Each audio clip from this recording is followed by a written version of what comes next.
সেদিন আমি সুপার মার্কেটে গিয়েছিলাম। সুপার মার্কেটে গিয়ে আমি পিৎজা দেখলাম, ওইগুলো প্যাকেট করা ফ্রোজেন পিৎজা। আমার পিৎজা খুবই পছন্দ। ওইখান থেকে আমি পিৎজা মার্গারিতাটা নিলাম। ইটালিয়ান পিৎজা আপনারা জানেন খুবই বিখ্যাত, কিন্তু দোকানে এমনি যেটা পাওয়া যায় যে কেটে কেটে বিক্রি করে, ওটা আরও বেশি মজা। তারপরেও আমি একটা পিৎজা নিয়ে গেলাম। এক প্যাকেটে 3টা পিৎজা থাকে, 4.5 ইউরো করে।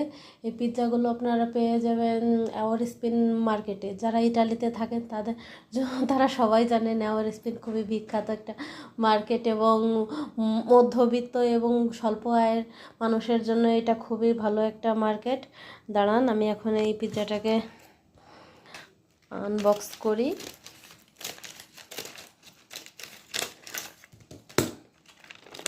হ্যাঁ, পিৎজাটা খুবই কালারফুল, উপর থেকে মোজারেলা দেওয়া এবং পেপারনি গ্রেট করা, এবং সে টমেটোর সুগো ছড়িয়ে দিয়ে করা।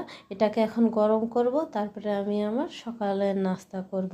হ্যাঁ, এর সাথে আমি আর একটু সসেস আর একটু মেয়োনিজও অ্যাড করব, আর একটু বেশি টেস্টের জন্য, আর একটা ডিমও দিব। ওকে, বাই বাই।